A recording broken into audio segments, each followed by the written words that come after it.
I'm going to be using Howdy Coder to help me with my medical school research. So I'll show you my data. What I'm looking at is whether male or female patients get more positive or negative feedback on their patient encounters. So under description, I have the feedback, and then under gender, I have their gender. And I want Howdy Coder to run a sentiment analysis on the feedback and then populate this column with whether the feedback was positive or negative. And for privacy purposes, this is not my real research data. This is just fake data, but I am able to run Howdy Coder on a much larger data set. So to start, I'll click Create New. This is going to be an algo because I want multiple steps run on my data. And then I click OK. You can name your algo whatever you want. I'm going to call mine Research and click Next. Now I need to add a data source, so I'll click Add. Again, you can name things whatever you want, but mine is a CSV file, so I'm going to call it CSV file. And it's going to be a function because we are using that CSV file. If you were actively inputting the data yourself, then you would choose user input. So I'll click Next. For data source settings, I'm going to hit Select. And I'm going to tell the AI to read a CSV file where the first row is the header of the data, because as we saw, the description and gender were the first row on my data set. So I'll hit Create New Function and wait for it to generate.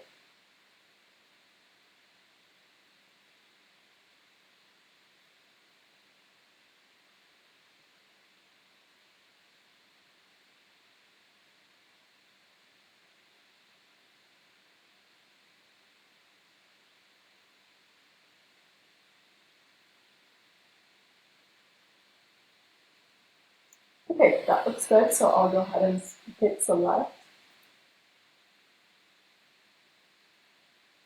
Now I'm going to add the names of my headers, so I'll hit plus and change it by double clicking to description, so that's my first header, another plus, double click, and gender, my second header.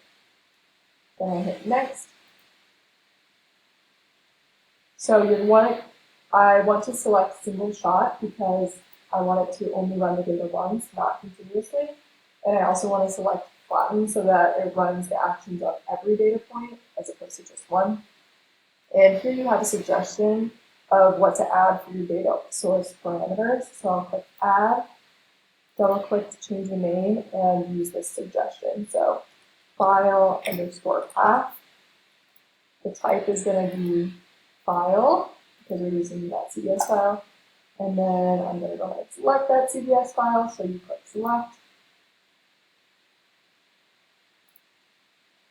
Go to CSV file. Save. And there it is. So I'll click Next. This looks good, so I'll confirm and hit Next. Okay, so now I'm going to add an action. So I click Add. And I name it Sentiment Analysis. And this is going to be an event because it's going to take existent data and create new data based on the function. Now I click Next. Okay, I need to select my action. So I'm going to tell the AI to ask ChatGPT to perform a task where the system prompt and API key are parameters and the user prompt is from the data set. So this is a confusing sentence, but system prompt, API key, and user prompt are terminology that ChatGPT understands, whereas parameters and data set are terminology that Howdy Coder understands. So I'll hit Create New Function and wait for it to generate.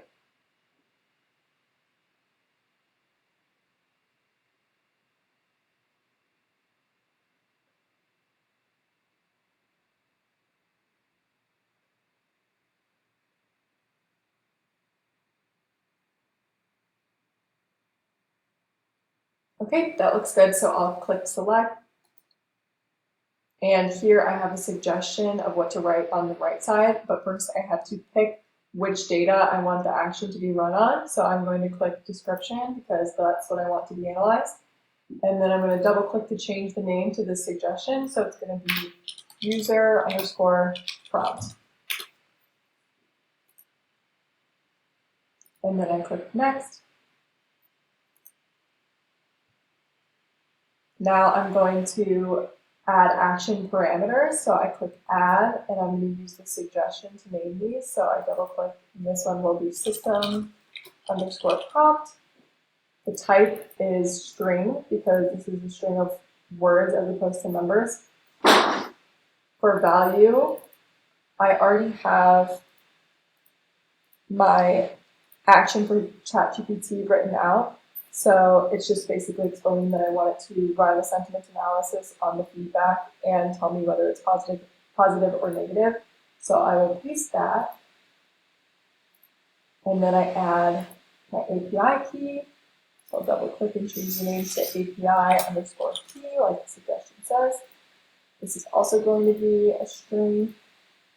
And then the value, an API key is basically like a password, and Howdy Coder's website can help you figure out how to get your API key if you need it. But I'll go ahead and copy mine and paste it here. It'll be blurred out. And then I click next. Okay, so that looks good. I'm going to hit confirm and then next. All right, so final confirmation. And hit finish. And then I'll hit start to run the analysis. Okay, so this 1 means that it completed 1 action, and then the data count of 10 just means it did it on all 10 data points like I wanted. So I'll click export, and I will save it as output, or whatever you want to save it as, and save. So now if I open up the output, as you can see, it ran the sentiment analysis and calculated whether the feedback was positive or negative.